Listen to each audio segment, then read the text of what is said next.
Ayan hostel में रहकर शहर में पढ़ाई करता था। पता नहीं क्यों उसकी माँ नहीं चाहती थी कि वो अपने घर में रहकर पढ़ाई करे। गर्मियों की छुट्टियां होते ही वो घर आया हुआ था। खाने पीने के बाद वो अपने कमरे में जाकर सो गया। रात के करीब 2 बजे अचानक ही सारे घर की लाइटें गुल हो जाती हैं। भयंकर गर्मी से अयान इतना परेशान हो जाता है जैसे मानो किसी ने उसे आग की भट्टी में झोंक दिया हो। गर्मी की तपिश से बौखलाया वो अपने घर में ही इधर उधर टहलने लगता है। ये गर्मी उस पर इस कदर हावी थी कि उसे अपने ही घर की 4 दीवारी खंडहर नजर आने लगी। तभी अचानक एक बेहद ही सर्द हवा का झोंका उसके जिस्म को पार कर गया। इस एहसास ने मानो उसे जहन्नुम में जन्नत का एहसास करा दिया था। वो अपने कदमों को रोक न पाया और धीरे धीरे उसी तरफ बढ़ने लगा। कुछ ही कदमों का फासला तय कर वो अपनी मरहूम दादी के कमरे के दरवाजे तक जा पहुंचा। हो ना हो मगर उस कमरे की दहलीज किसी अजीब सी सर्द घेरे में थी। आखिर क्या था अंदर? इसी ख्याल ने उसे कमरे के अंदर दाखिल होने की हिम्मत दी, लेकिन दरवाजे पर लटका मोटा सा ताला उसकी इस ख्वाहिश को नामुकम्मल करार दे रहा था।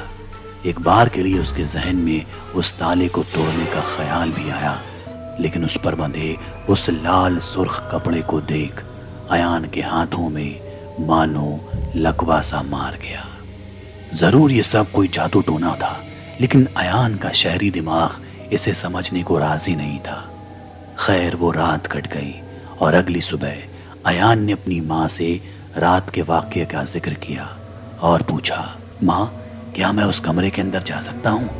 अयान का ये सवाल मानो माँ के सीने को रेत कर गुजर गया। अपने चेहरे पर खौफ और जुबान पर लड़खड़ाते लफ्जों का हजूम लिए उसकी माँ उसे इस हरकत से फासला रखने का मशवरा देती है और कहती है, बेटा चाहे कुछ भी हो जाए, तुझे मेरी कसम तो उस दरवाजे की दहलीज को कभी नहीं लांघना, चाहे आधी रात मैं ही तुझे वहां क्यों ना बुलाऊं।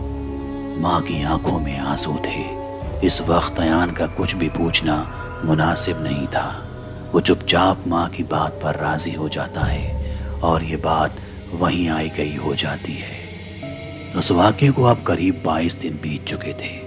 अयान के दिमाग ने भी उस रात की तस्वीरों को काफ़ी हद तक धुंधला कर दिया था। लेकिन फिर एक रोज़ रात करीब 2 बजे के आसपास अयान की नींद अचानक ही किसी आवाज़ की वजह से साथ छोड़ देती है। वो उठा और पानी लेने किचन की तरफ बढ़ने लगा। बीच रास्ते उसने महसूस किया जैसे उसने अभी अभी अपनी माँ को देखा। माँ माँ आप अब तक जाग रहे हो? माँ! जब अयान के सवालों के बदले में कोई जवाब नहीं मिला तो वो खुद ब खुद अपनी माँ का पीछा करने लगा। कालिक से सने उस अंधेरे के बीच सिर्फ रात की मौजूदगी महसूस हो रही थी, उसकी माँ की नहीं। उसकी वो बेचैनी, अंधेरे का वो चुपता सन्नाटा और वही अजीबोगरीब सर्द हवाएं उसे 22 दिन पुरानी उसी रात का एहसास करा रही थी। तभी उसे फिर से अपनी माँ दिखी, लेकिन इस बार वो एक कमरे के दरवाजे को पार कर अंदर घुस गई। जब अयान उस कमरे के दरवाजे के करीब पहुंचा तो उसे इस बात का इल्म हुआ कि ये कमरा तो दादी का है और उसके पैर वहीं थम गए। जब कमरे में उसने झांक कर देखा तो उसकी माँ एक बड़े से आईने में देख अपने बाल बना रही थी और उसका अक्स एकटक अयान की तरफ नजरें गड़ाए खड़ा था। अचानक वो बोली, अंदर आ जाओ बेटा, माँ के पास आओ, देखो पापा भी बुला रहे हैं। यह सुनकर अयान चौंकते हुए बोला, माँ पापा आप सब यहाँ क्या कर रहे हो? रुको मैं भी आता हूँ।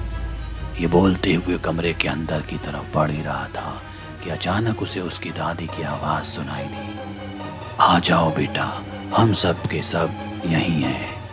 अचानक ही अयान के पैर थम गए। 4 साल पहले मर चुकी उसकी दादी उसके सामने सही सलामत खड़ी थी।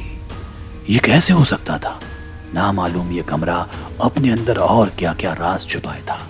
कमरे की दहलीज से कुछ ही दूरी पर खड़ा अयान अब सही मायने में मौत के बिल्कुल करीब था। اس کے اور اس کمرے کی حیوانیت میں محض ایک دروازے کا فاصلہ تھا۔ تبھی اچانک اس کی ماں کی وہ کالی پرچھائی نے اپنی گردن پوری الٹی موڑ لی، اور اب ایان کے سامنے وہ منظر تھا جس کا وہ نہ چاہتے ہوئے بھی چشمدید گواہ بن گیا۔ اس پرچھائی کی آنکھوں کی جگہ صرف اندھیرا تھا، پتلیاں پھٹ کر باہر جھول رہی تھیں، ناک چہرے سے غائب تھی اور گردن آدھی سے زیادہ کٹی تھی۔ جلی ہوئی چمڑی سے رستے خون کی بدبو ایان کے جسم کو کپا رہی تھی اور بار بار اپنی کرکش بھری اس خوفناک آواز میں ایان کو کمرے کے اندر بلا رہی تھی۔ اچانک اسے محسوس ہوا کہ جیسے اس کے پیر جم گئے ہوں۔ وہ چاہتے ہوئے بھی کمرے سے دور نہیں بھاگ پا رہا تھا۔ اب اس کے پاس ایک ہی راستہ تھا، موت کا راستہ۔ ابھی وہ اپنے ہی خوف میں غرق تھا کہ اچانک اس پرچھائی کے ہاتھ میں ایان کو اپنے پاپا دکھائی دیے۔ وہ درد سے کرا رہے تھے کیونکہ وہ پرچھائی اپنے بڑے بڑے ناخون پاپا کے سینے میں اتار رہی تھی۔ نامعلوم یہ رات کہاں جا رہی تھی، کون سی دنیا سے روبرو کرا رہی تھی۔ خوف کا ذرہ ذرہ ایان کے جسم کو سکھا رہا تھا، مگر اس کے ہاتھ میں کچھ نہیں تھا۔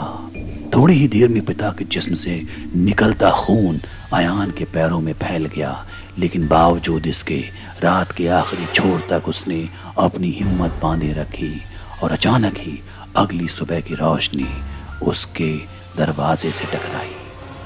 ایان کی آنکھوں کے سامنے دیکھتے ہی دیکھتے وہ دروازہ بند ہو گیا اور اس پر وہ لال سرخ کپڑا پھر جا لپٹا۔ رات کے اس واقعے نے اب تک ایان کی ہمت کو توڑ کر رکھ دیا۔ جب اگلی صبح اس نے اپنی ماں کو صحیح سلامت اپنی قریب دیکھا تو وہ ان سے جا لپٹا اور ایک ایک واقعہ انہیں تفصیل سے سنانے لگا۔ ماں نے سب کچھ سنا اور پھر اسے اس دروازے کے پیچھے کی حقیقت سے روبرو کرایا۔ اس نے بتایا کہ یہ کمرہ اس کی دادی کا ہے۔ اس کی دادی 4 سال پہلے تک وہیں رہا کرتی تھی۔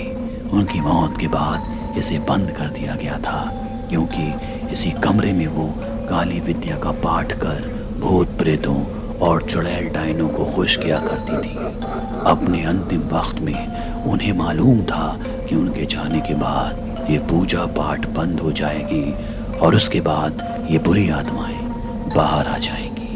اس لیے انہوں نے اس کمرے کو ہمیشہ ہمیشہ کے لیے بند کر دیا۔ لیکن جب ایک رات تم اٹھ کر اس کمرے کے قریب گئے تو ان آتماؤں کو ان کا نیا شکار مل گیا، جسے پانے کے لیے وہ کل رات کسی بھی حد تک گزر گئی۔